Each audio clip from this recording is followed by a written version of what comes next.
Ladies and gentlemen, boys and girls, it is a great honour to be given the opportunity to introduce John Nye. Everyone who has had anything to do with glaciology will know of his work, and in fact in this talk John will revisit some of that. John Nye is one of the most prominent glaciologists of our time, and one could in fact say his name is synonymous with glaciology.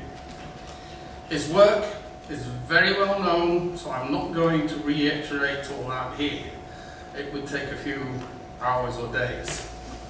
But I would like to mention that he was the first physicist to apply plasticity to understanding glacier flow. And I'd like to mention also that his early work was on physics of plasticity, spanning ice rheology, ice flow mechanics, laboratory ice flow measurements, glacier surges, meltwater penetration in ice, and response of glaciers and ice sheets to seasonal and climatic change. To quote one of our hosts, Martin Siegert, John has done it all. John was elected as a fellow of the Royal Society in 1976, and he served as a president of our society, the International Glaciological Society, right at the time when it was changing its name.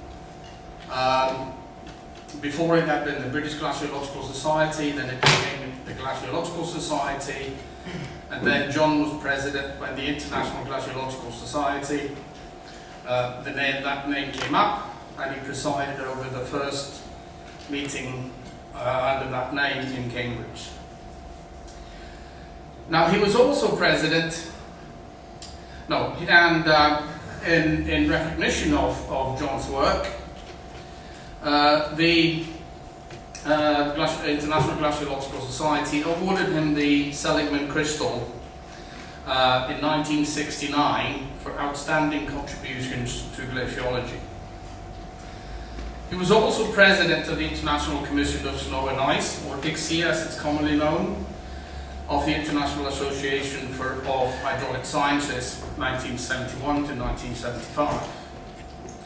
And also the Cryosphere Focus Group of the American Geophysical Union hosts a Nye lecture each year at its fall meeting. Interestingly, it is in itself quite a prestigious thing to be asked to give the Nye lecture, which says something about the respect the person who lets his name to the event demands from his peers. Nye is now currently Emeritus Professor in Physics at the University of Bristol.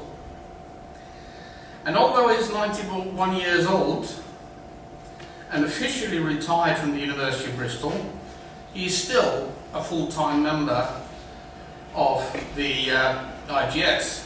And interestingly, in tune with the modern world, he has opted for the online-only membership.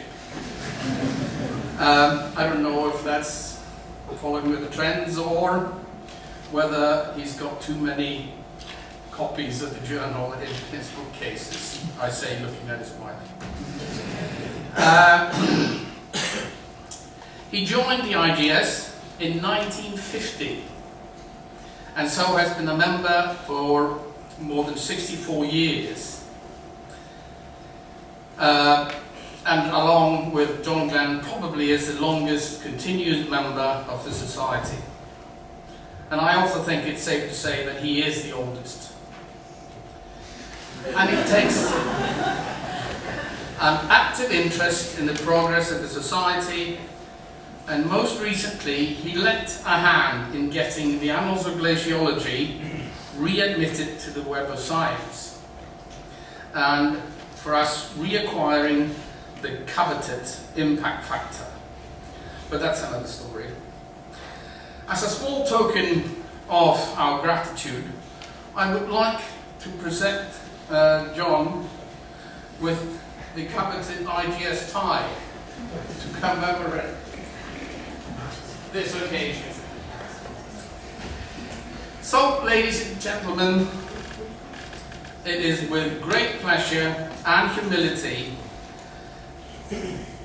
that I ask John Nye to take the chair, as he has already done. Some of you may have been wondering what the chair was for, and now you know. Enjoy. Thank you, John.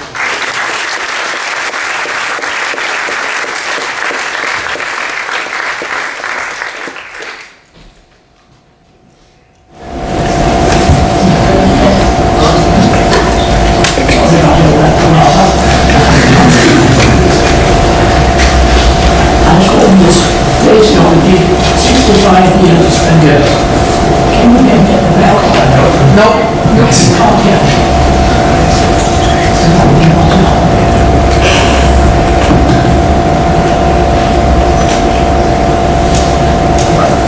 Can you hear me now at the back? They put the volume up. 1, 2, 3, 1, 2, 3.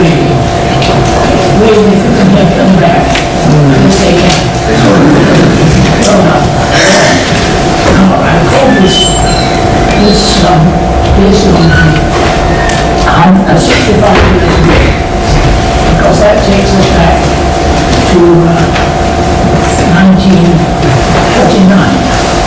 In 1949, I was a postdoc at the Cavendish Laboratory at Cambridge.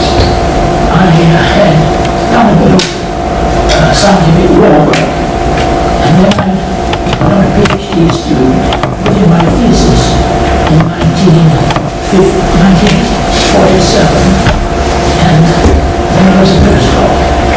The word postdoc had been invented. I didn't call myself that, so that's what it was. Now my supervisor was, if I get on with this thing,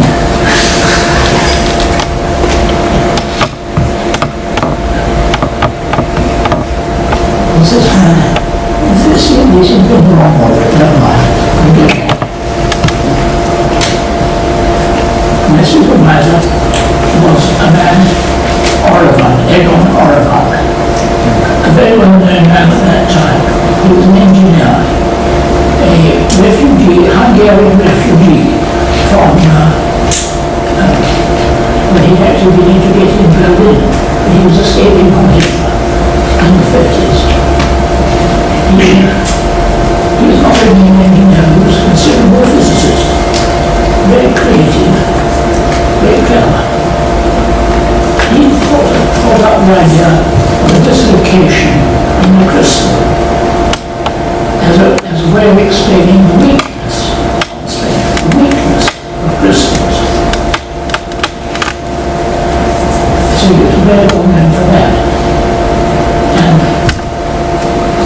he was my supervisor and a PhD student. And at the time we were, it was not long after the war, we were very crowded in Cavendish. He and I shared a room. Not only did we share a room, we practically shared a desk. Our desks were back to back like that. And he was Oregon, pounding away his typewriter. And here was I, listening to the views of his visitors. He had many visitors. And some of them quite eminent. So it was an enormous education for me. I listened to what they said and tried to take it in. One of his visitors was this man who I understand you can see on the screen. You tell me you can see that on the screen. This is Vaughan Lewis. Vaughan Lewis was a lecturer in the geography department at Cambridge. He was an enthusiast about glaciology. One of his enthusiasms was pressure waves at the foot of ice falls. And we don't do anyone. That's the Vaughan Lewis ice fall. Exactly him. I don't think he ever saw it. I don't think he ever saw it. But I'm sitting on that rock, lecturing to a load of students. This was a summer school. A beautiful place to have a summer school. More huts behind me, behind the caravan, and they had that marvelous view. I think one of the students asked me to sit on the wall and point out the crests. Am I pointing out a crest or a trough? I think it's a crest. Go down from those crests, which go right away across the glacier, you can see further on down light and dark bands. Those are the